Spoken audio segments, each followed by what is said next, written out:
Welcome to Aligned AF, real talk for evolving souls with Yahweh Kent. Join Yahweh for honest conversations on spiritual growth, the messiness of life, and how to move through it all at a higher frequency. So grab a cup of tea and let's sail in. This is Aligned AF, and here's Yahweh.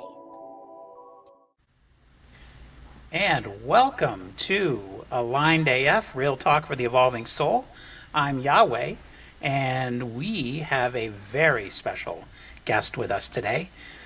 This is a podcast episode that I've been wanting to do for weeks and weeks and weeks, and have been threatening to do for weeks and weeks and weeks, and have been suggesting we do for weeks and weeks and weeks, and we're finally getting around to it today. Ladies and gentlemen, my person, my wife, my love, Ahlara Faith Kent. Hello. Welcome. Thank you for having me on your show. Oh, it's so good to see you this way, because we see each other every other way, all the other Every times. other way. So here we are doing it in a Wow, new that was way. suggestive. So yeah, folks, that's what this episode's probably going to be like.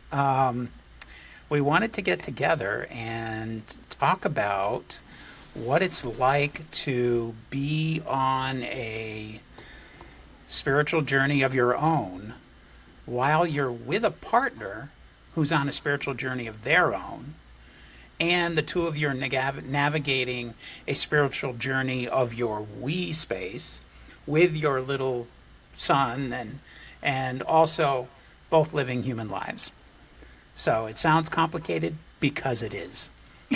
And we have been working on this and with this dynamic for coming up on 10 years now. 10 years. 10 Can't years. believe it. Wow, 10 years. I know. It's been a lot. It's been a lot in 10 years. And they said we'd never make it. A lot of good, a lot of hard, Yeah. a lot of amazing, so much growth. It feels like 10 years. We've done more healing together in 10 years than, like, I don't know how many lifetimes. We did it all in a very short amount of time. And I've got an extra lifetime over you. You do. Yes, of we my have. age. We have 23 and a half years between us. I like to add the half She always because it's adds funny. the half. Yeah, we do. We have quite the age gap, and it's become kind of a running joke when we, like, I'll comment on some music and she'll just stare at me blankly and say age gap, or she'll mention One Direction or something like that. Oh my God, no, I did not. But I would say if we do have, whenever we throw out the age gap, it's mainly for music and movies. It is. Yeah. Yeah. Okay, well, why don't we start with you telling us a little bit about yourself and kind of what started you off on your spiritual journey, let's just say 10 years ago or something like that, because that's when we met. There's a lot. There's a lot. There is. Yeah. How do we fit this in? I know this is probably going to be 2 episodes because I'm not going to limit it. I'm not going to try to put anything in a box. Okay. So here we go. So my name is Ahlara, and I wasn't always Ahlara. I actually went through a name change and a profound shift in 2015, the year that I met Yahweh, who was also not Yahweh at that time either. Him and I have both changed our names. And let's see about me. I'm definitely a multi-dimensional starseed. I do channeling work, mediumship work, am a light worker, priestess, divine feminine, huge advocate and embodiment of New Earth. I guess that's like the work that I do. I am a messy human. I identify as female and in every way. Let's see. I'm a mother. Our son is 8. Amazing. I always say that, like, when bringing him into the world, I rebirthed myself at the same time I birthed him. And I'm a trauma survivor, and I will go with the word walk-in because that's the best way kind of to describe. I went through multiple near-death experiences. I'm actually coming up on my 20-year heart surgery anniversary on Sunday. And so, yes, so went from a lot of disembodiment, PTSD, I would say like soul fracturing, mental fracturing, physically had a lot of surgeries and was really sick. And then I would say from like 2015 on to now, 2025, I have put myself back together with the help of Yahweh holding space for me and bringing down incredible technology for me. And I would say that you and I have both held space for each other. Yeah. Yeah. Through our death and rebirth process. And because you and I both almost physically died multiple times during our spiritual awakening process. And here we are. Yeah, here we are. Well, to add some balance to that, I was born and grew up in Massachusetts. I lived there for 53 years. And I had reached a point in my life where I had been married a couple times, divorced a couple times, had 3 grown men for children, and had reached a point where I wasn't happy in my career. I had always been really successful. I'd always been a boss of some kind or a trainer of some kind, and I just had reached a point where it wasn't working for me anymore. So I literally walked away from my job. Sold everything that didn't fit in the back of my pickup truck and drove 1,400 miles, not really knowing what to expect, but I had a couple of intentions. Ahlara was not one of them at the time. I had the intention of working at Unity Village. I didn't care what the job was. I just wanted to work there because the land was so magical, and I wanted to set myself up in the spiritual community. And I got the job at Unity Village within the first month of being here. And then one day, while I was working at the bookstore, this woman walked in who was cute. And I was like, I'm going to go talk to her and see if she needs help. And we ended up talking for probably half an hour, 45 minutes. And by the time we finished our conversation and she got to her car, we were already like friends on Facebook and just started talking to each other and going to spiritual events and just talking bizarre shit that I had never expected I'd be talking about. And we went through several months of, I'm not looking for a relationship. I just got out of something. I don't want to do it. She had just gotten through a divorce and she wasn't looking, and I had just moved out here and totally changed my whole view of life, and so I wasn't looking for anything to complicate things. And she made a point of telling me over and over and over I don't want a relationship. That she didn't want a relationship, to the point where I was like, I don't either, but it's starting to feel like rejection, and I haven't even asked you out. So, but we just started spending more and more time together, and late night talks, and dealing with trauma, and dealing with spirit, and dealing with healing tools, and trying to get her through some stuff, and me working on my stuff the whole time, and we got to be like almost inseparable. We were just like, I know from my perspective, I can't speak from Alara's point of view, but from my perspective, I looked forward to seeing her. I knew deep inside somewhere I was starting to have feelings for her, and I was really looking forward to seeing her every single day. And realistically, I was 53 years old and she had just turned 30. And I was like, yeah, that's probably not going to amount to anything. It's probably not going to work. It might be fun for a while, but it's obviously, not going to work out. I wasn't rich. I wasn't the most good-looking guy in the world, and I just didn't expect a woman 23 years and a half younger than me to have any interest. And then one day, I was getting ready to go to work, and we were at her apartment, and she was on the couch, and I was, saying goodbye, and I was on my knees at the couch, and I just looked at her, and I just said, "Sometimes I just want to lean in and kiss you." And she said, "Well, why don't you? Or you should." I don't remember exactly, but it was to the sound of, remember exactly. "You should She do said, it." "Then go ahead and kiss me." Okay. That's exactly what she said. And I did, and the rest was history. It was literally like the universe.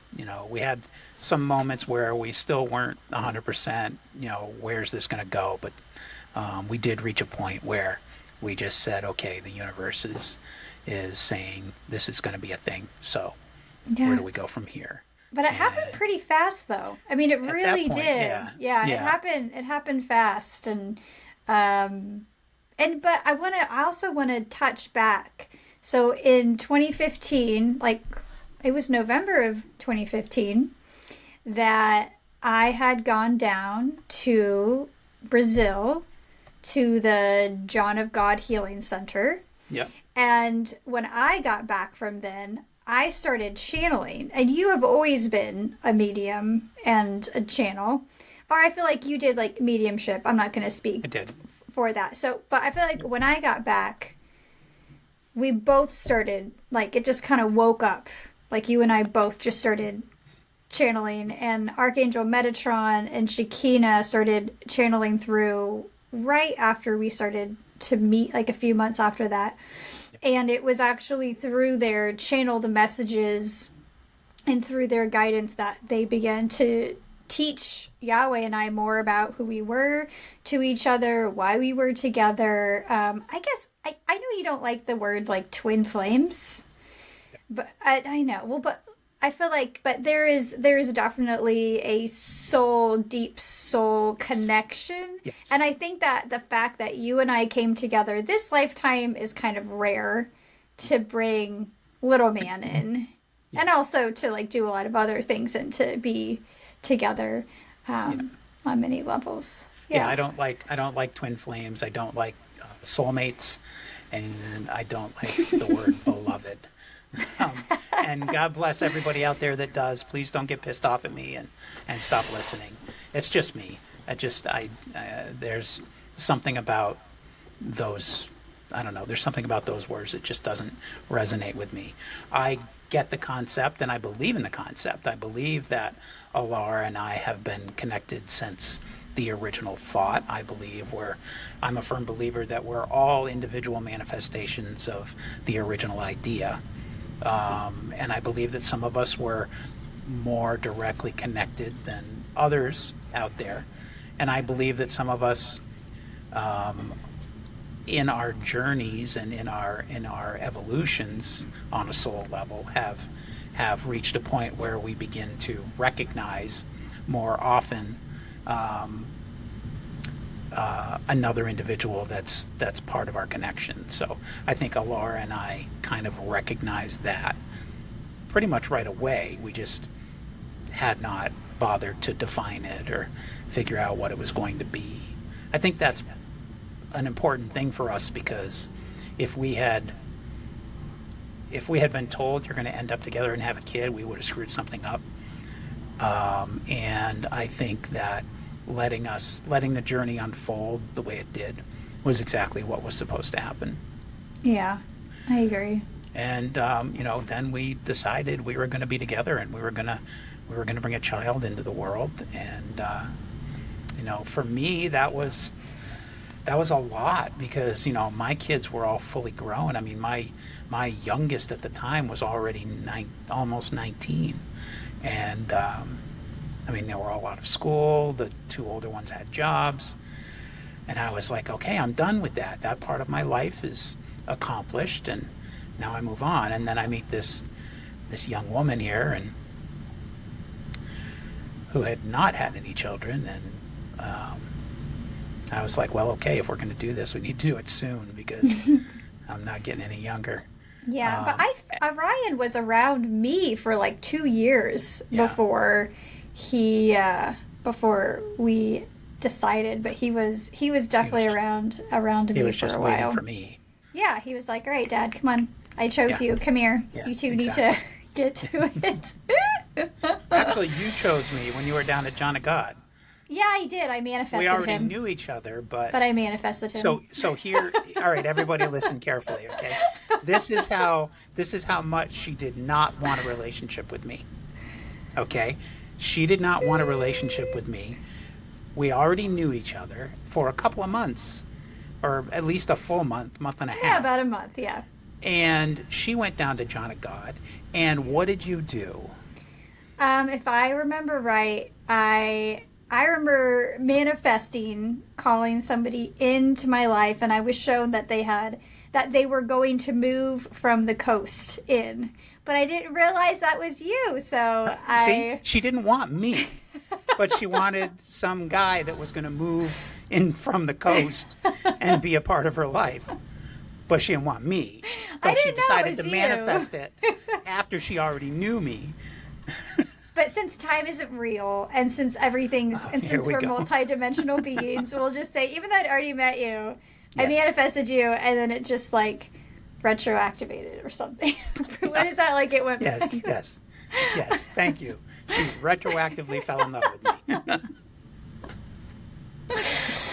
That's good times. That's Yes, fun. it was. That's fun. And so we got together and we got married and we had this amazing little boy, Ryan. And we still, every single day, we're going through heavy shit sometimes, stuff where, Ahlara was lying on the floor in a pile crying, or taking a wiffle ball bat and beating the shit out of a pillow, or, dealing with stuff. And I would be up at 2 o'clock in the morning holding her, doing energy work or channeling Metatron or Saint Germain or Jesus, and just all this. It was really, I don't remember sleeping for like the first year that Yeah. I met you. Well, I feel like Spirit said that you're like the only person that would have stayed with me, and I was like the only Yeah. person that would have stayed, because if I like the amount of trauma that you and I both had, unhealed trauma when we came together, was unreal. Yeah. And so I felt like my healing was before like Orion came in until he was like 3, was just like amplified. And I feel like I healed so much in such a short amount of time, and you just literally held space. I don't think I could have gotten through the level that I did without you being there. And then as soon as I got to more of a center, then that's when you went. It was my turn. And then it was yours. Yeah. And I feel like now it was like I had the first like 3 or 4 years of healing, then you had the next like 3 or 4 years of healing, and I feel like the last year it's finally like all that hard work and everything that we supported each other through is now like more at an equilibrium, and we get to serve a deeper level. And our healing and our support of each other is like a nice calm ping pong game where it's your turn, then it's my turn, then it's your turn, then it's my turn, but none of it is nearly as heavy and deep and hurtful and traumatic as what it was. Both of us went through some serious shit. But to your point of that first few years, a lot of it was you. A lot of it was you just getting rid of all the old bullshit, all the old trauma, the trauma from family, the trauma from relationships, the trauma from who you were before and how you treated people, and the realization of that, and the issues that you had with spiritual teachers who were out of integrity. Yeah. And it got to the point where there was a time where you stopped working with anybody except me. Yeah. You had friends that were and even then you'd be like, no, I can't take energy work. No, I can't take energy work. You just shut it all off. You had to, for your own safety and sanity at that point. you know, because obviously I was never going to hurt you. And you actually trusted that, which is amazing. Trust, I think, is a real big part of healing factor in our relationship. I mean, because I've been through 2 marriages, both of them cheated on me. So my trust of women, which dates back to my mom, who always had a boyfriend waiting in case a relationship ended. And I thought women were all like that, you know, growing up.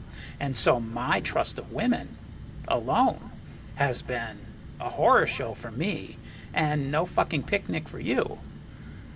You know? No, yeah, it was really, I really got to learn that I was just holding space.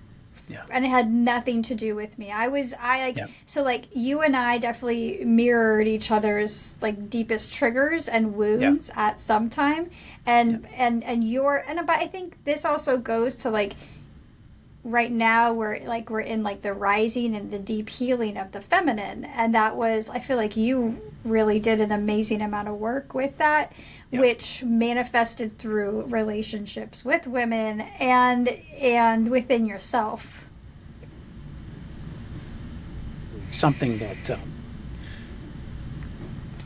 and I think this is true in any relationship, when one of the partners has been through some serious trauma that involves trust with a partner, and trust being broken by a partner, that they go into new relationships and they carry that with them. They can't help but carry that with them sometimes.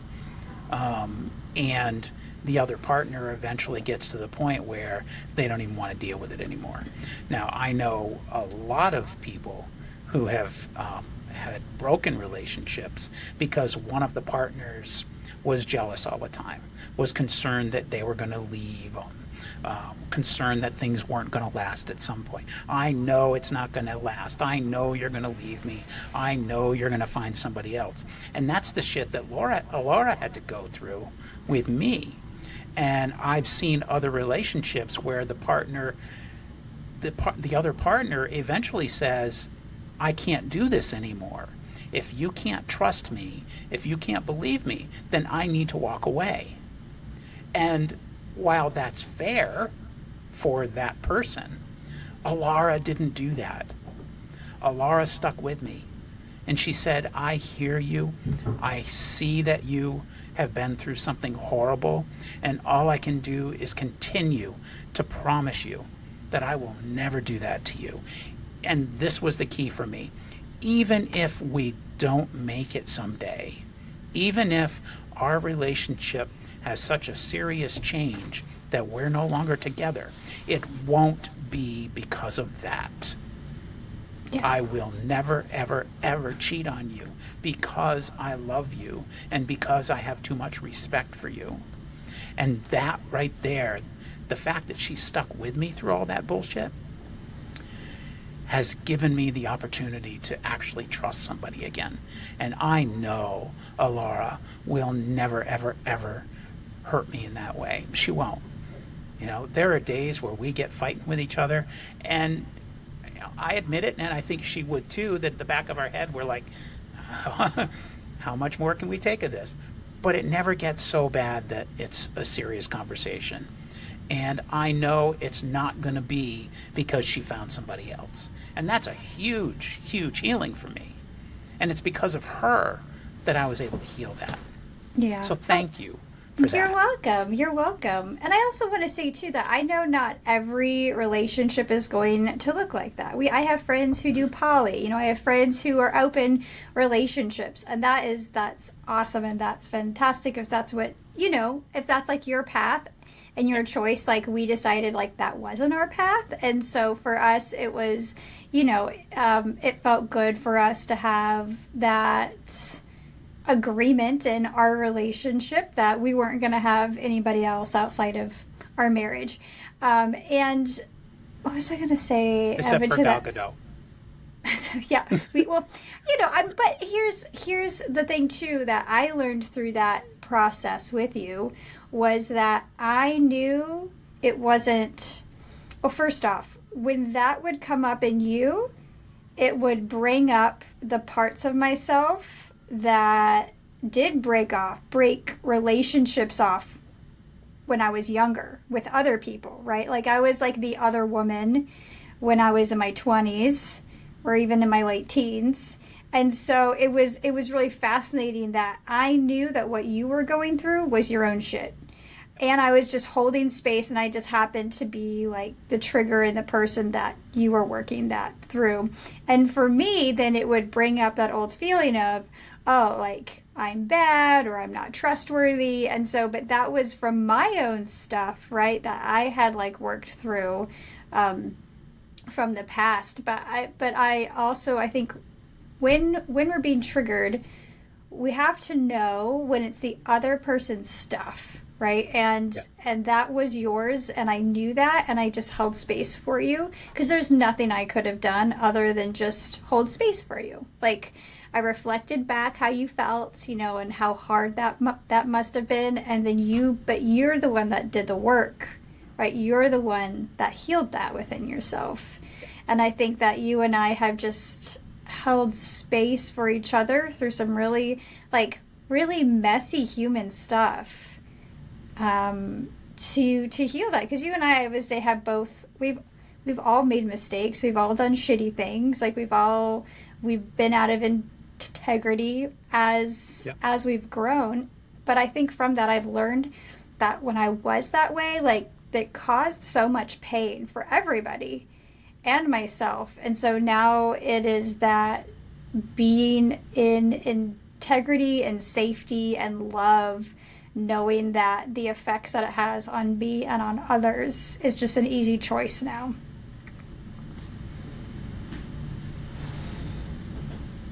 So let's go back a few years, and let's talk about after Ryan was born. You know, he had been around for a while. We were freaking dirt poor. We were. We would literally, like, I mean, I had sold everything and just moved out here with nothing. I had a job, you know, at Unity, but you know, it was just barely getting us by, you know. So we did not have a dual income. We did not have a dual income. We did not have a ton of spending money. We were, you know, making choices between paying the whole rent and not paying the electric bill, or paying half the rent and paying the electric bill and then paying the other half the next time I got paid. I mean, we had our moments. But along with that, like running parallel with that, we were also dealing with our spiritual lives, you know. And we had started up the Light of Truth before Orion was born, and then that kind of petered out, and Ahlara was doing it by herself for a while, and I started having my, I guess they call it dark night of the soul. I started getting fed up with spirit. I started being bitter towards them, and I was tired of channeling, because, you know, I'm opening up my body and my energy to all these other energies and entities and all this stuff and I was like, what the fuck are they doing for me, you know? And I had reached a point of anger and frustration where I just shut it down. I didn't want anything to do with it. And that really caused a ripple in our relationship, because I was drinking too much. I was not present when I was home. I was, you know, I mean, I would find time to spend extra time in my office. I mean, just we had stopped sleeping together because of co-sleeping, and I cannot sleep with all the movement and noise in the middle of the night and things like that. I'm okay with being in the next room, and I will hear my son make a noise, and I'll be able to deal with that. But if somebody's right next to me, I can't rest. And so, I mean, I was sleeping on the couch every night, and that was causing issues with us. And we actually got to such a horrible point, a terrible point, where one day, Ahlara said to me, I think you should move out. I think I don't think this is working, and I think for our own sake, if we're going to save our marriage, we need to be separate for a while. And she had even reached out to the person who ran the apartment complex to find out if there was a studio apartment available right away. I mean, that's how bad it was. This was not even a conversation. It was, you're getting out. You're getting out, and there's a place here for you. You're not going to... At no point was I going to be away from my son. We were going to do full shared parenting, and but I could not stay there any longer. And so I moved into a studio apartment across the quad, and I had quit drinking, and then when I moved out, I fell back into it and was drinking every single night for a few weeks, to the point where it put me in the hospital, where my whole body swelled up, retaining fluid, and I literally had to go to the emergency room. And that's when they told me point blank, if you drink anymore, you're going to die. They thought I had liver issues at the time. I had my pacemaker put in a couple of years before, so obviously that drinking wasn't good for me anyway. But that was August of it was 2020. in the middle of COVID. It was in the middle of COVID. And to add to that, I had been sober. I got to the point I was a really bad alcoholic, and I quit drinking in 2011, I believe, or no, I think maybe it was 2013. And it was at that point too where Spirit was like, if you don't quit drinking, you're going to die. Yep. And so I had been sober for 2 or 3 years before I met you, and then drinking was an issue for you, and so that was another layer of like, you need to get out of the house. Yep. And so it was rough, and so I've been sober ever since. But I had my little studio apartment, and to me it wasn't big enough, because I had Orion over quite a bit, and it wasn't comfortable. So I moved into a 1-bedroom as soon as it opened. I literally was in the studio a month, and then I moved into a 1-bedroom, which was closer to our old apartment. Literally walking distance for the little guy. He could just run over and come in my door. And I had a bedroom and a kitchen area, and it was just nicer. And I got to the point where not only was it okay, but I was starting to heal. I was starting to figure my shit out. I was spending time alone doing my work. I was still a dad. I was still with him whenever I could be. We still shared him. He stayed over my apartment sometimes and stayed with Mom some other times. And, we would still do family meals together once in a while, and watch the Chiefs games together, and hook up every once in a while. Well, I want to go into this because during the first few weeks, another breaking point for me was that you were not willing to go to therapy at that point. Correct. That you were not willing to go to any couples counseling, and so I had like a coach at that time, and so she was very neutral, and so at and supporting the process of navigating our marriage. And the main thing she said was just notice how his actions are, just look at the information. What do you have control over? What do you not? And I finally hit this point where I was like, you still weren't ready to go to therapy. And at that point, I was like, that was my breaking point. I was like, okay, I'm going to ask him for a divorce. And I thought this in my head, and I got a text from you like 2 to 5 minutes later. Like, it was literally almost right after I decided. I was like, okay, he is not going to, at that point you weren't ready to do the other side yet. And then finally, like 2 to 3 minutes after, or what, 2 to 5, it was really close afterward, you were like, I get this text from you, and you're like, okay, I'm ready to go to therapy. And then I sent him a text. I was like, but I just decided to divorce you. But, but it was like in the energy field, I released an attachment, and then at the same time, you stepped in, right? It was just like this. And so then at that moment, I was like, okay, well, if he's willing to step in and do the work that I've been asking for.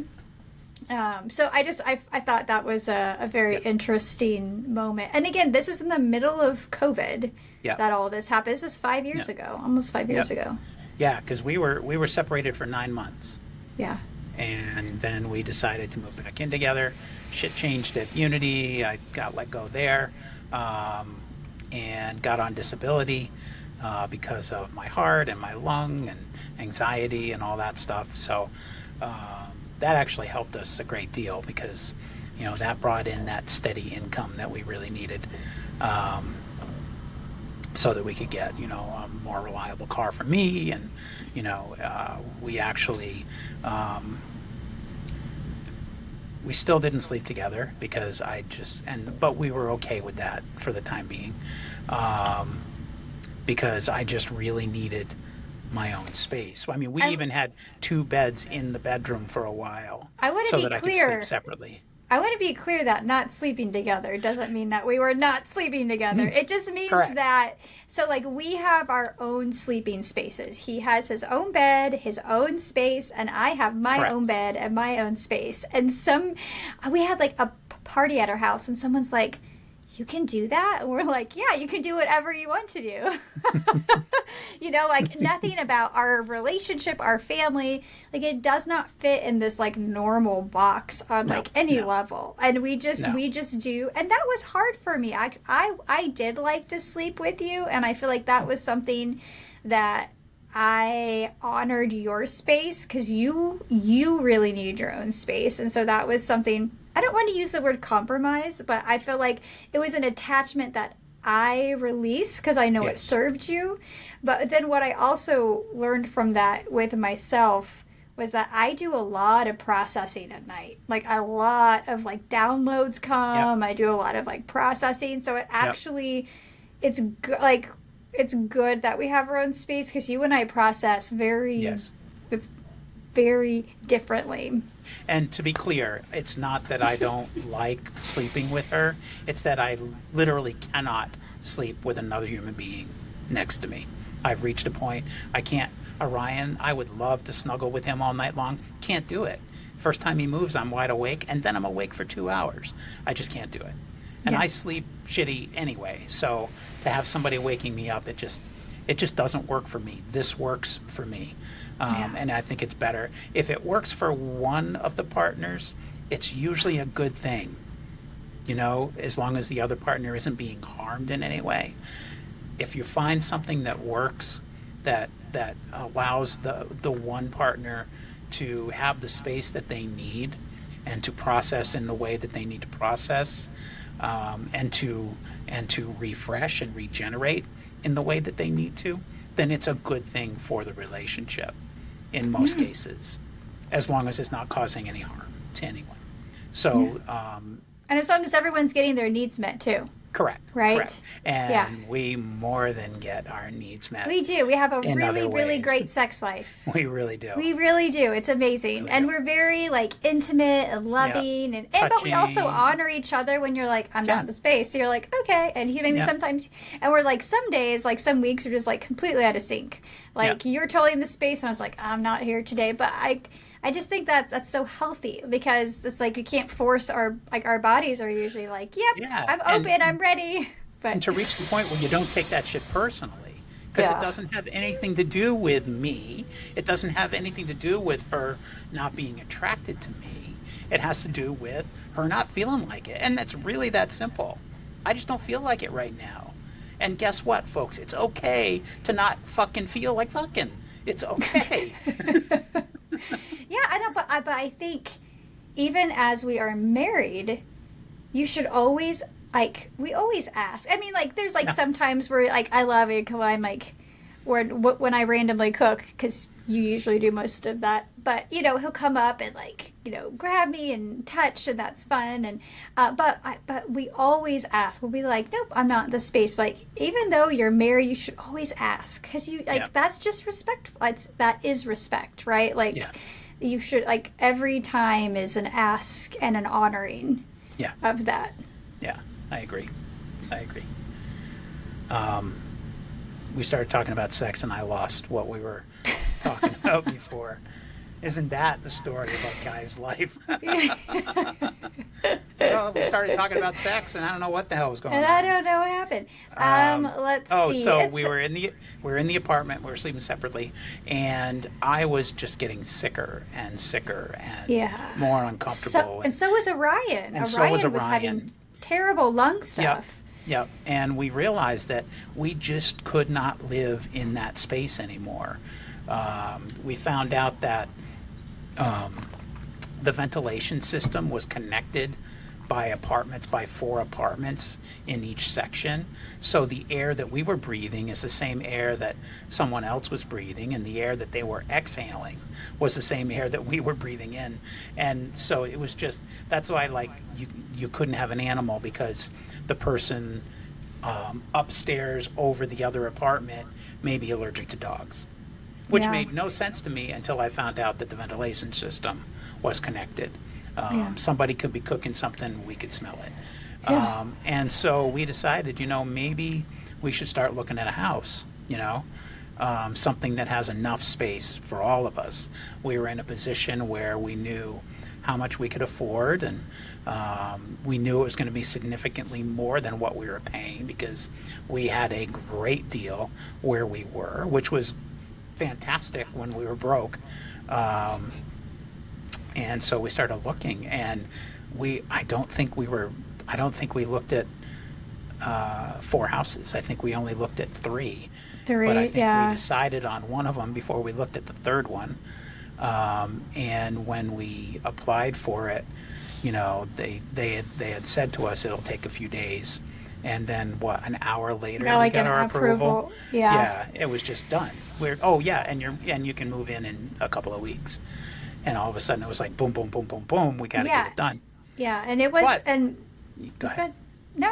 Yeah, and it was I think we got our keys on solstice, so we got them on the 20th, on December 20th, and it was negative 25 degrees. Yes, it was. I go by star alignments. Anything. Yes, I star do. alignments, moon, solstices. Yes. He's I would have rolling. said we got him on rolling December his third 21st. eye.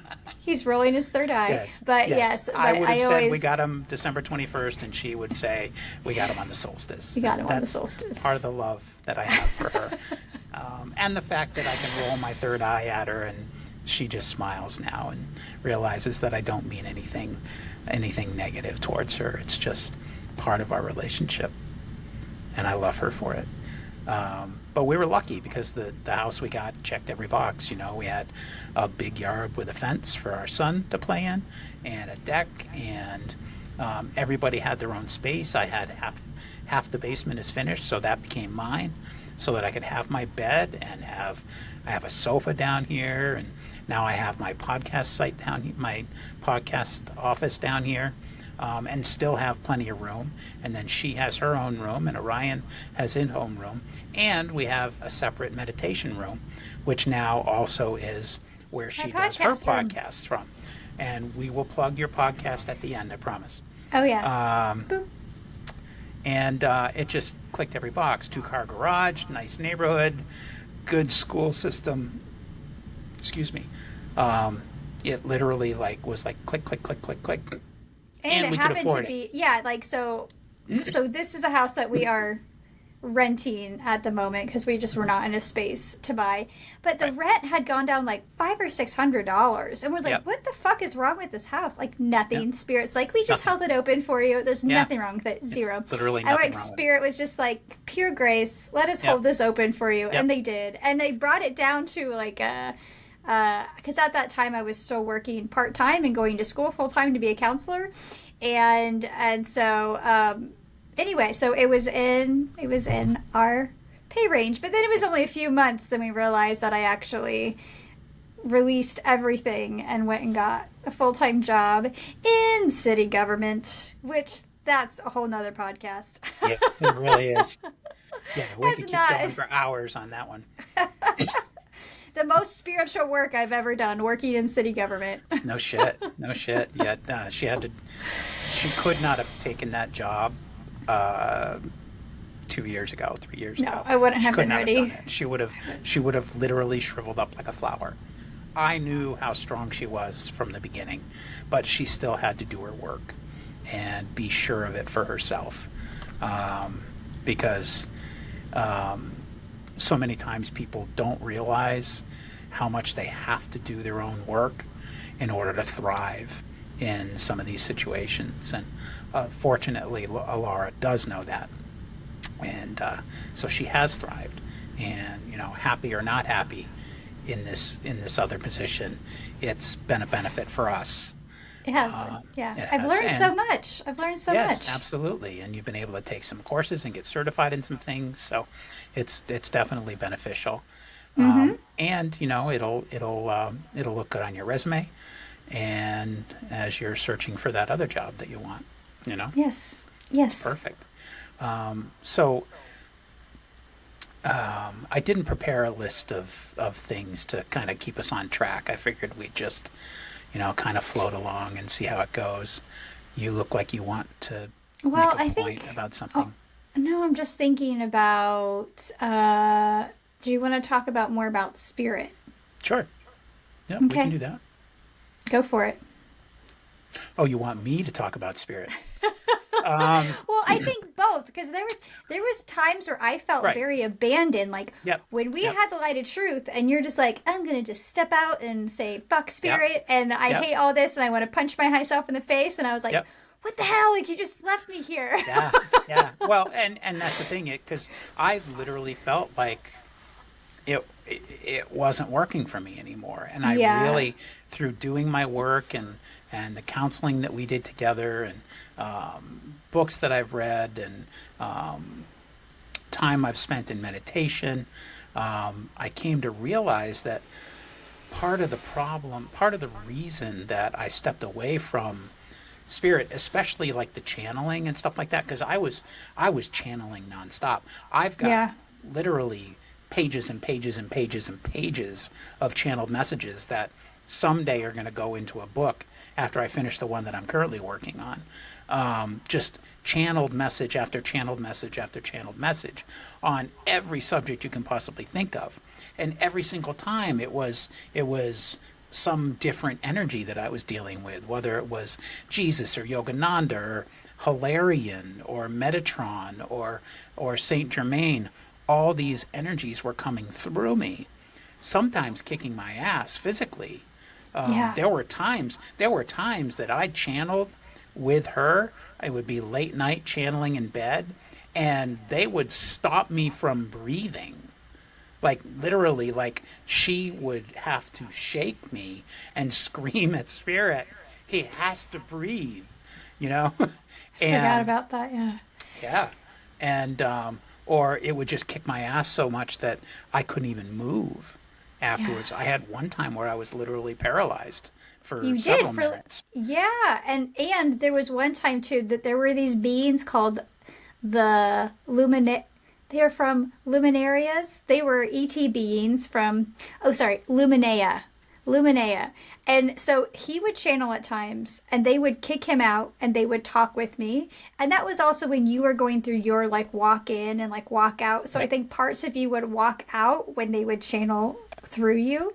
Yeah. But there was a time where like he would channel and he wouldn't remember. Yeah. And on some level, you would have had to have given permission for this to happen. And I think it was to support your like process. It didn't like come in without having an invite. But Yeah. the Luminarians came in one time and they were embodying him. You were completely out at that point, and they were walking around, and they walked out like you walked outside, but they were in your body, and you fell off the stairs, and I was like, get in, you're gonna kill my husband. But and then they wrote those like light language on our mirror, and Yeah. Yes, they were fun, but I had to like tell them to not walk with you. Yeah, yeah, there was, yeah, there were times, but that was There part were. of what pushed me away. That was like, I mean, I'm getting my ass kicked, and I'm literally putting myself in physical danger sometimes by allowing this to happen, and I was pissed. So I pushed away and I shut it down. And when I did my work and spent my time inside, I realized that I have access to the exact same information that they had. I have literally can reach out into the cosmos, and I call it the truth stream. Everybody has a truth stream, and I can look into the truth stream and find the same information that Saint Germain can find, or that Jesus can find, or that Hilarion can find. And when I realized that, and I realized that all I really need to do is just get my human self out of my way and allow my spiritual self to do the work. It didn't kick my ass. It wasn't heavy, it wasn't hurtful, and it was the same information, sometimes even deeper. And there were things coming out of me that I had no business knowing. Information that, as Matthew, who I was before, could not possibly have known. But still, it was coming out of me. And when I reached that point, that's when I started allowing spirit back into my life and allowing that connection of being one with spirit in a different way to come back to me. And it's kind of the point of what we want to talk about here, where we're both on these separate spiritual journeys at different places. Nobody's higher or lower than the other one. She's not more advanced than me for anything, and I'm not more advanced from her, for anything. It's really about just being in a different place on the path and still holding hands and being on a path together through all of that, where we can be on, we're multidimensional creatures, and we can be on separate paths and different paths, and every path, that movie that you love so much, Everything Everywhere All at Once. That's who we are on a spiritual level. That's who we are as spiritual beings. And when I finally reached the point where I understood that, I was able to find my way back to the progress and evolution of my spiritual journey. Yeah. And I did that with her beside me, helping me at times, being my cheerleader at times, and just being there for me. Bless you. Sorry. And I hope I do the same thing for her. Yeah. Yeah, I think I had this vision in my head that we were going to like lead together and do our businesses together, like the divine masculine and feminine together. But I think and there was a time that we were going to do that. Yeah, we were going to do that. Yeah. And I still think we do it, but in just a different way now. Yeah. And it was when you got sick, right? I mean, I'll go into that, like, that's your story to tell. But, from like 2022 to 2024, you went through a really big healing journey. And during that time, I really got in and worked with Yogananda. And I worked on building my own healthy divine masculine within myself. And I feel like you worked on building your divine feminine within yourself. So I felt like we each began to build what we were getting from each other, but then we were also building that within ourselves. Yeah. And I want to, like, why you're also saying that we're on two different paths on some level is that, so the Starseed world, working with the Galactic Federation, I'm working with the extraterrestrials in our Starseed family is my path. And, you used to put foil over your head and be like, I don't want the Pleiadians in. And so, all right, just to be clear, it was Yeah, jokingly. All it right, was joking. Yeah, it was I'm not a funny. I'm not a foil hat wearer. Okay, but it is funny. it was funny. And so I think that it was an expectation I had of you, of our relationship, of what I wanted my spiritual work, and I was putting expectations on you on how I wanted you to be, Yep. because how I wanted it to look in my head. Yep. And so I feel like that was I had to release that and be able to give myself everything that I needed without putting those expectations on you. And you and I both, like, you birthed Aligned AF right at the same time that I birthed the Interstellar Earth Alliance. Yep. Like, they were almost Yep. like literally probably within like weeks of each other that Yep. both of our work came through. So we both, I feel like, deeply work on the humanness and what we go through on the human level as we awaken spiritually, because it's fucking messy and it's Yep. hard sometimes. I mean, oh my God, we're not going to talk about what's going on what is going on in the world right now is very intense, right? And so, like, and as we awaken spiritually, that can be intense. Like, how do we work through that? And how do we work through that in relationship as we're working with, like, in a marriage, in a partnership, where, like, we don't, like, Orion the other day, he's like, someone said, he was like, what's a Bible? I was like, oh God. But I feel like we just talk about spirit. We talk about God, like, within our house all the time. And, like, we try to take Orion I try to take him to, like, Buddhism, SRF, Unity, and, like, he just had no interest. He was like, meh.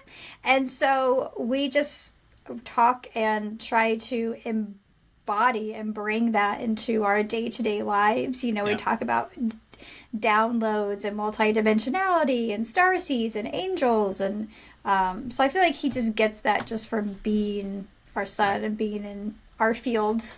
Yeah, and to be clear, we don't downplay any religion. No, yeah. To him, we don't not talk about God. It's just how we see God. Where we don't talk about God as a dude with long hair sitting on a throne in the clouds. That's not God in our family. It's not God to us. It makes no sense that would be God to us. So we talk about God as part of everything, God is part of me, part of you, part of him, part of his toys, part of a rock, part of everything, and he has an 8-year-old understanding of that. I think he has a healthy 8-year-old understanding of that. And he refers to God as she, which means he probably knows way more than I do at this point. Yeah. And that's good, like, because I think the world really needs a female God energy right now. Yeah, I feel like the divine definitely comes to him through the feminine, for sure. I feel like, the goddess is strong with him. Yeah. Yeah, I think so too. We were talking about something else when you said you wanted to go back to. We were just talking about, we talked about your path on spirituality and the channeling and how that shifted, and then that's how I was gonna bring that up. It was kind of how I became Yahweh too, because I stopped being Matthew a long time ago. It just was not comfortable for me. I got to the point where somebody would say Matthew and I wouldn't even turn around. It just didn't feel like me anymore. And for a little while, I called myself a Ma. That kind of came to me, I don't know, at a meditation at work or something like that. Oh, I think it came to me during a white stone ceremony. That's what it was. And so I was like, oh, this resonates a little bit. And then Ahlara started calling me a Ma. Unless she was pissed at me, then she would refer to me as Matthew because I was acting like that.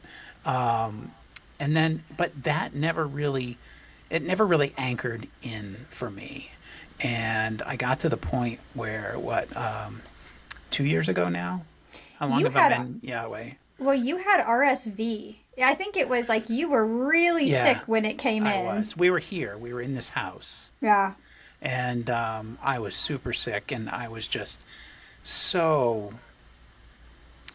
I don't know what the word is. I was feeling lost in who I was, and so I took it to meditation, and I came right out, and I said, I don't know who I am. I don't know what to answer to. Nothing resonates with me anymore. I believe what I believe, and I am confident that my beliefs are true.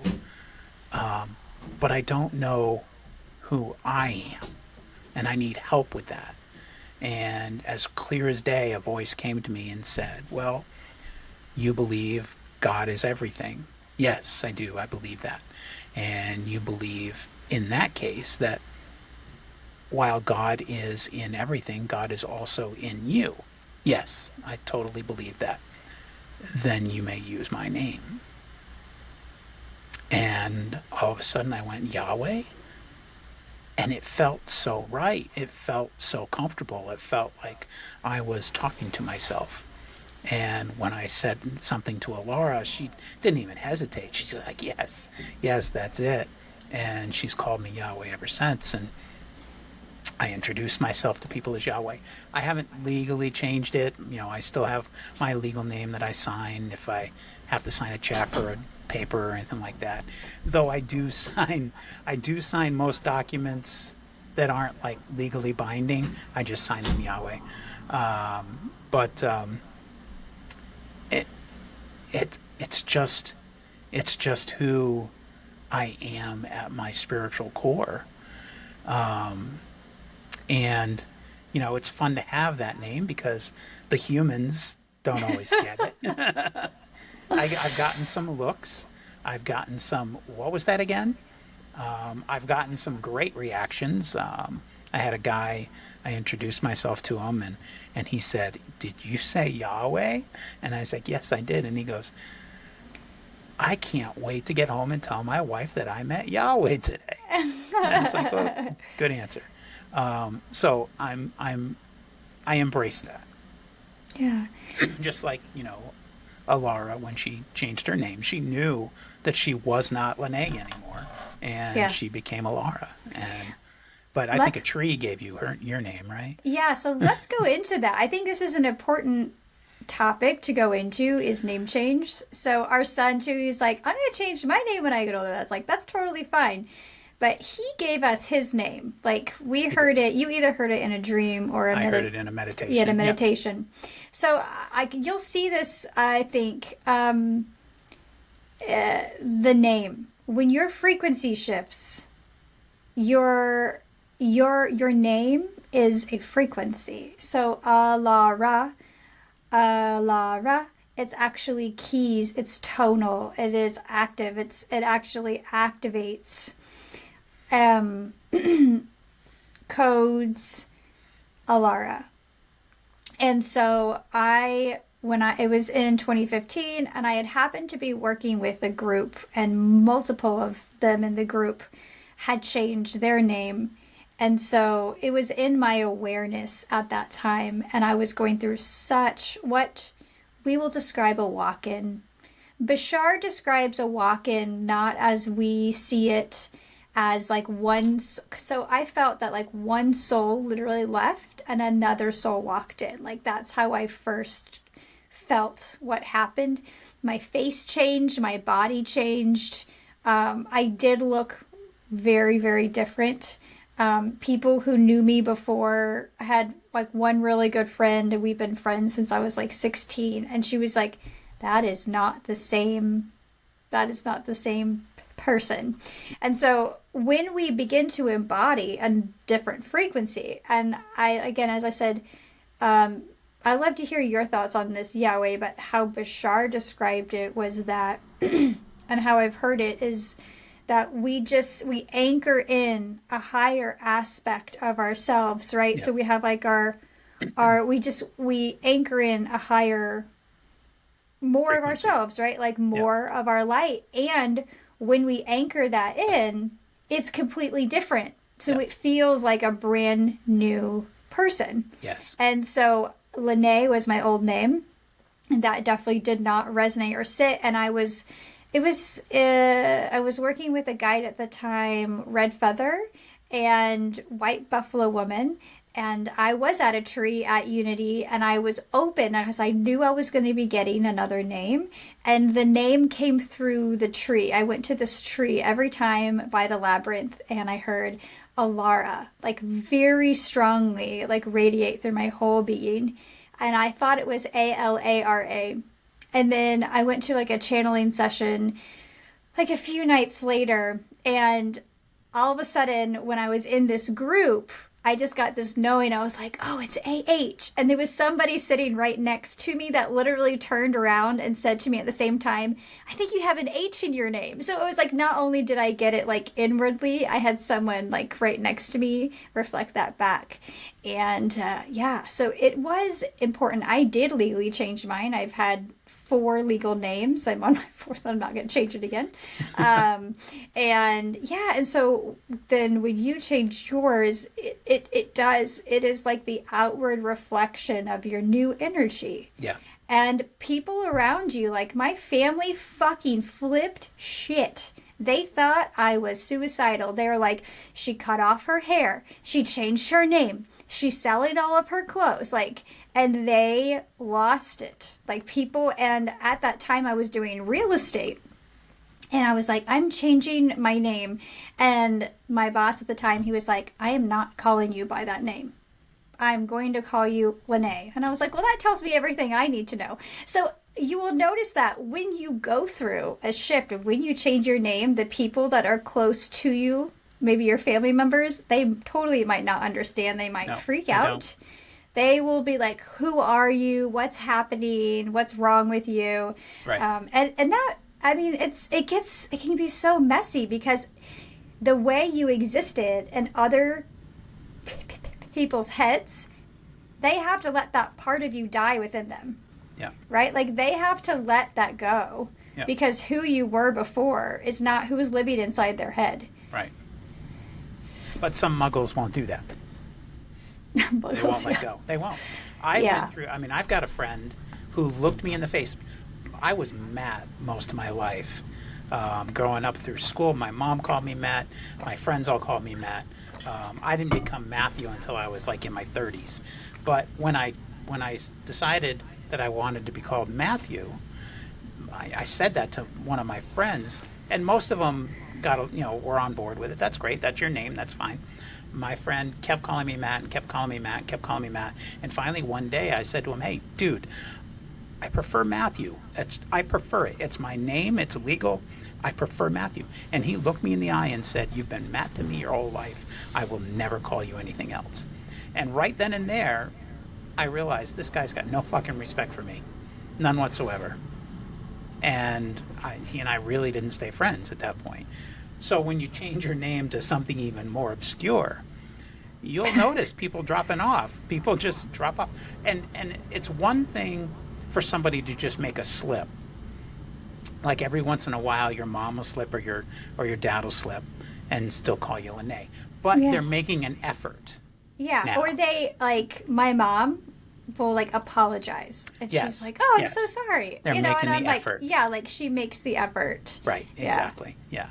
But I hear Matthew now, and I don't even get it. I don't even respond. I know. I hear it too, and I'm like, who is that? Every once in a while, I'll slip and I'll call myself Matthew. I'm like, where the hell did that come from? Well, it came from 60 years of being Matthew. Mm-hmm. Yeah. So that's it's just one more aspect of what it's one more aspect that's okay in your spiritual journey, because you asked me sort of my take on what Bashar said. That's exactly my take.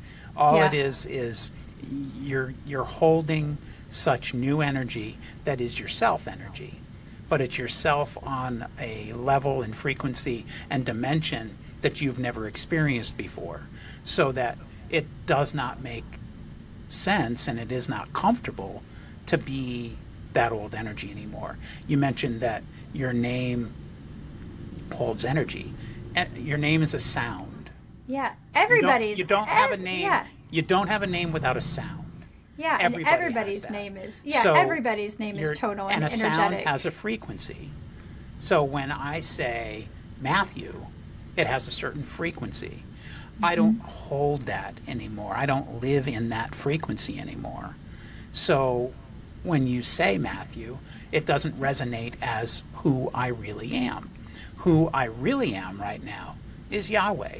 And that doesn't mean that 2 years from now, 3 years from now, 6 years from now, it might not be something else. And that's okay.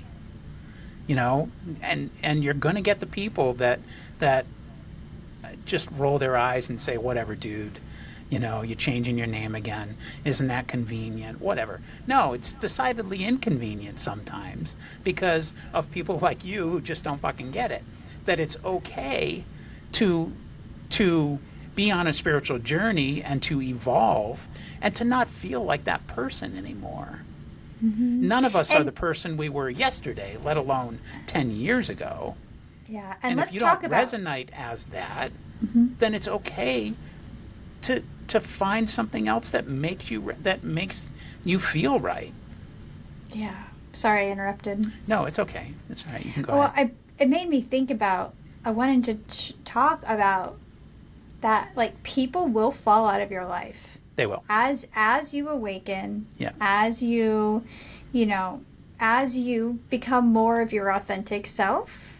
The things that you release and the people that were attached to those things that you released will fall off.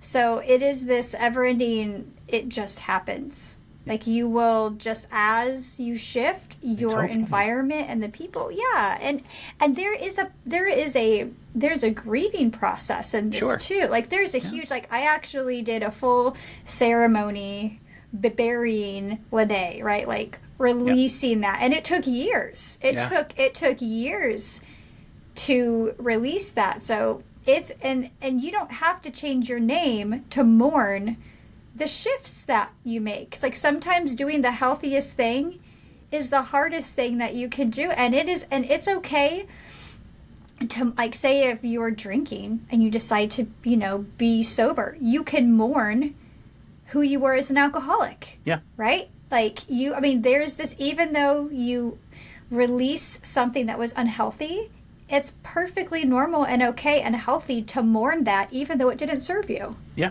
Yeah, absolutely right. When I quit, and even, like, I don't really think about it much anymore. It's been coming up on 5 years. But there were times where I missed just the time I had to myself when I had a drink. You know, I would come home and I would have 30 to 45 minutes where I would sit, I would have a bourbon, maybe two, and just be with myself for a little while. And I miss those things sometimes, but I've found ways to be with myself without the alcohol. But it doesn't mean I don't. And I miss, hanging out with one of my best friends and having a few drinks. I don't even think about going to bars anymore. But I used to like going. I wasn't a drunk. I didn't drink and drive, and I didn't party and go out and pick up women, but I enjoyed sitting at the bar and having a conversation and a couple of drinks. And so I do miss that, the motions of that occasionally. What I don't miss is what the alcohol was doing to me, physically and spiritually, because physically it was killing my body, and spiritually it was killing my soul. Yeah. Everything was numb at that point.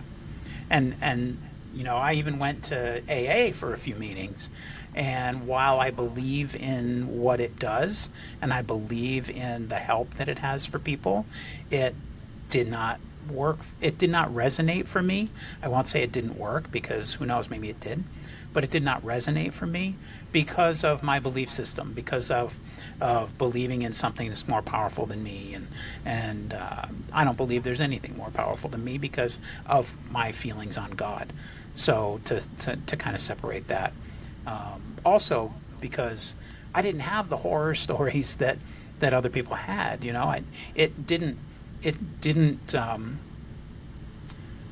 it wasn't just drinking that hurt my marriage, or I didn't lose my license or get in an accident and hurt somebody or lose my job because of it. None of that stuff happened because of alcohol. What happened because of alcohol was it physically fucked up my body, and it spiritually fucked up my life, and it emotionally made me just numb. And I was never drunk. I don't remember the last time I was drunk, but I was always numb. And I looked forward to being numb, and that was the problem. Yeah. I think when when you quit alcohol, then the real work begins. Yeah, because right? You don't have anything that's stopping you from that anymore. Yeah. Shit, now I have to feel it. Now you have to feel it. Because I've got nothing to buffer it. Right, yeah, because I personally think that I do know that alcohol has a physical addiction, but I truly believe that it is a way to cope through trauma. It is a trauma Band-Aid to not feel, or you might not, I think it was Eckhart that said that alcohol on some level keeps people from committing suicide because it numbs them out so they can at least function until they're ready to deal with the feelings, until it's starting to kill you. And then, and then just like, all right, then you have to make a choice and you have to do the hard work. Right. And I've seen that, with my best friend and with others, that once you have the bravery to quit, then get ready, because then you got to do all the work on what you are hiding with the alcohol or numbing out. I want to be clear on something. I'm not an expert on alcoholism. I'm not a doctor or a counselor related to alcoholism, but it is my opinion. It is my belief that there are a few different types of alcoholics. Some of them are physically addicted to the alcohol itself.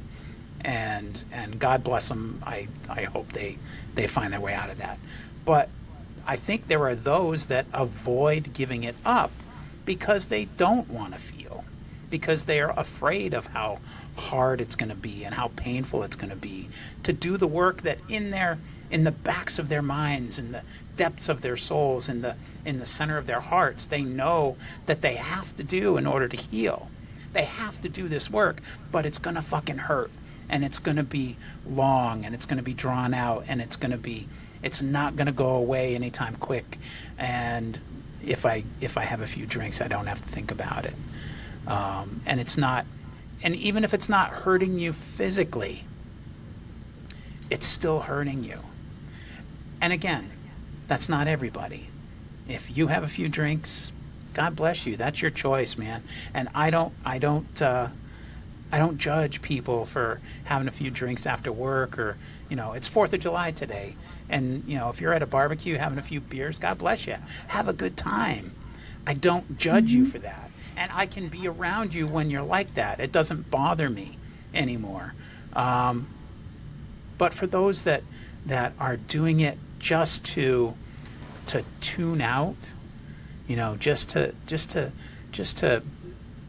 separate yourself from something that might hurt a little bit, or a conversation you don't want to have, or a look in the mirror that you're a little bit afraid of, that's the stuff that's hurting you.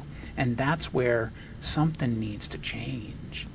And I'm not saying you maybe you don't have to quit completely. Maybe you just need to shift however it is you're using it, where if you can find a way to do your work and face your traumas and deal with your bullshit and still have a couple beers on the weekend, then God bless you, go for it. I wish you luck with that. But there's going to be many of you out there that just can't deal with it that way. And I don't judge you for where you're at right now, because I've been somewhere within all of the bullshit that you're dealing with. I just hope that you find your way to do your work, whether it has anything to do with alcohol or not. Find the way to get your stuff done. Yeah. And everybody's healing journey. Yeah, everybody's healing journey is going to be different. And so I guess so here we are. You and I are both due. I feel like our marriage is it's very spiritual, and it's very human. It's very human. You can't, like, the human experience is the spiritual experience. Yeah. Right? I feel like this is where we come to learn, to grow, and what I think I want to, it takes work. Like, you have to do your work, and it's so worth it. And I remember we had friends say, when everything's getting really bad, or maybe you're having a lot of old memories up, or you're getting triggered, or kind of things are like falling apart around you, my favorite thing to shift is, man, something fucking amazing must be coming in to be able to clear all of this out. Something fucking amazing is on his way in. So that's why all this stuff, and every single time it's always happened. Yeah. Like when you're at that low point, and when you're like dealing with, that tough day or that tough moment, just know that it's being cleared because something amazing is coming in. And I'm using that mantra for our world right now. You have to make room for it. Yeah, you have to make room for the good, and if you're allowing all the bullshit to stay in that one spot, you're allowing all the trauma and all the discomfort to stay where it is. You're not opening up any space for the good shit. The good stuff's got to come, but you got to get that stuff out of the way. You can't keep sweeping it under the rug and expect everything to look all right or to feel all right. It doesn't work that way. So there's no spiritual bypassing here. No, absolutely not. Absolutely, we do not believe in let it go, let it go. We don't believe in that. Not in this house, because you don't. We believe in release. We believe in healing and releasing. Yeah. But you can't just walk away from something. You have to face it. Yeah. Transmuting. And I think my favorite word is the unity word, chemicalization. Yeah. Right? It is that alchemy. The alchemy of the old into the new, and the death process and the rebirth process that you go to that to transform. Yeah. Alchemy is quickly becoming one of my new favorite words, because it's so everything is alchemy. Everything is alchemy, because you're constantly making changes to things. What it is right now is not what it's going to be tomorrow. Who you are right now is not who you're going to be a year from now. And that is alchemy. Yeah. Yes. Yes. Baby, I love you. This has been a long episode, and there's so much more that we could talk about.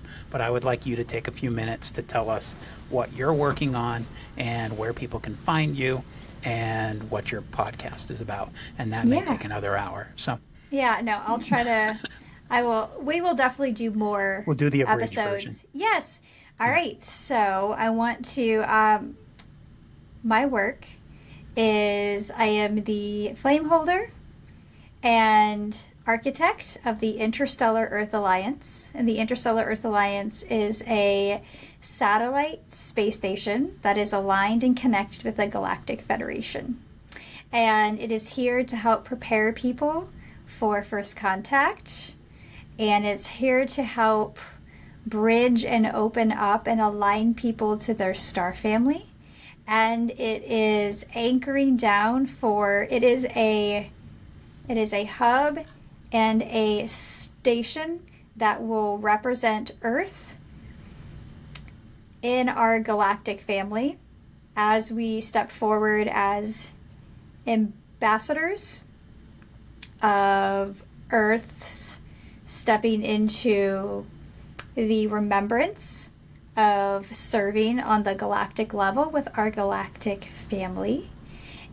This came through in January of 2015, or sorry, not 2015, January of this year, 2025, but I got the blueprints for it in 2015 when I went to Crestone, Colorado.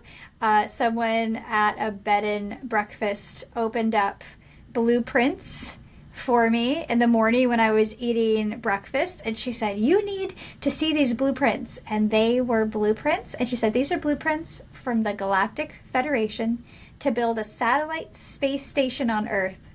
And I looked at them and I said, "Thank you." And and I was like, She awesome. rolled her third eye. Yeah, no, I didn't roll my third eye. And I was like, awesome, thank you. And so what that did is that actually activated and it installed the blueprint into my field, which was already there before I actually incarnated on Earth. But it was just that next activation for me. And then in January of 2025 this year, I woke up one morning with a complete download and a knowing that the blueprints activated in my field. I was given the name Interstellar Earth Alliance, and I was also asked to call in very many people to help hold the energy and the frequency of this that is being built right now.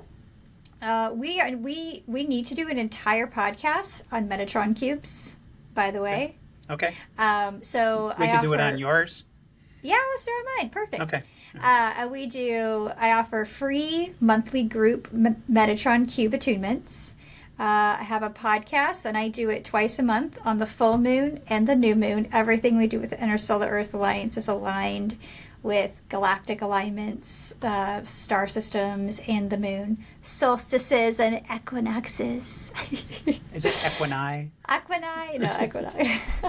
And let's see what else. So we have the podcast. Oh, and then we have a monthly membership. It's called Coffee, Kofi. But you can find us just if you Google interstellarearthalliance.org, you will find my website. And we're going to have Yahweh's website up soon. We need to put up your URL. And so there we go, interstellarearthalliance.org. If you are into the starseed work, we also work deeply with the angelic realm. And yes, starseeds, angelic realm, and ascended masters. And we will be moving to Oregon, because the land in Kansas City cannot hold the Interstellar Earth Alliance. We need land by a mountain with more starseed energy. So we are intending to move, and we're excited to see how Spirit opens that up for us. And we have no down payment and no place to move to yet, but it's still our intention to do it by next year. Yeah, we're gonna do it. It's gonna be great, and I'm excited to share with your listeners how it all unfolds. Yeah. So am I. Yeah. I actually am. I didn't think I would want to leave Kansas City, but when we took our trip out to Oregon, I pretty much fell in love out there. It's an amazing place. I want to get back in the pine trees and do some fishing. So can we find you on Facebook? Yes, you can find me on Facebook, Interstellar Earth Alliance, and I'm on TikTok, Interstellar Earth Alliance, and same with Instagram. Okay. And Yes. What's the name of your podcast? It is called Interstellar Earth Alliance, and it is... I'm seeing a theme here. You're seeing a theme here. Interstellar Earth Alliance. And it's called Transmissions from the Station. And so each podcast has activations and transmissions and channeled messages in there. And you can definitely tell when the transmissions come through, like when I'm just talking like as Ahlara, and then when the transmissions come through, you can like my voice shifts. Everything shifts. Everything shifts. It's like a completely different frequency that comes through. I was listening to it in the car the other day, and I could tell when it was a channeled message versus a conversation with you. Yeah. So there we go, Interstellar Earth Alliance. Yeah. And I'm so excited. And almost everything we offer right now is, the intention from Spirit and the 7 star systems that we're working with is really to transmit. We're building trust, remembrance, and it's being transmitted on a way that has really challenged my ego. Yeah. Because it is, oh my God, the work I have done to help bring this through, it is dismantled because we're bringing through the new earth energy, and I am learning what that looks like. Yeah. All right. Well, thank you. And I look forward to more episodes with you. And I look forward to the rest of my life with you, because I love you. I love you too, darling, so very much. And that's it for today. I hope you folks enjoyed the episode, even though it's really, really long. I'm not going to break it up. I'm just going to let it be one long hour-and-a-half episode, because you can pause it and listen to it later, and take care of that yourselves. But I don't want to break it up because it doesn't. It really flowed. And in the meantime, thank you for joining us. You can reach out to me personally at alignedafpodcast@gmail.com. I'd be happy to answer any questions or connect with you in any way you like. You will be able to find this on, Spotify, Amazon Music, Apple Podcasts, iHeartRadio, most of the major platforms and some of the smaller platforms. And of course, the video podcast will be on YouTube within a day or two. And I look forward to any feedback. Please remember to like and subscribe. Also remember that we are not doctors or medical professionals or psychiatrists. Everything that we share is our opinions and from our own experiences, and we are happy to share it with you. And if any of it resonates, then yay, that's fantastic. And we would love to hear your input on that. And if you have any ideas for future episodes, please reach out. You can find me on Facebook, TikTok, Instagram as well. So in the meantime, I hope you all enjoy whatever part of the day is left for you. And remember that as you go forward in this life, as you walk through your evolution with someone beside you, that you're becoming closer to aligned AF every single day. Take care. Well, thanks for hanging out with me today. If this episode spoke to you at all, share it with a friend or someone who needs it.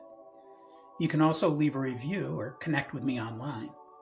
You can find Aligned AF on YouTube, Facebook, your favorite podcast channel, or at alignedaf.org. And if you want to reach out directly, you can email me at alignedafpodcast@gmail.com. So until next time, stay aligned AF.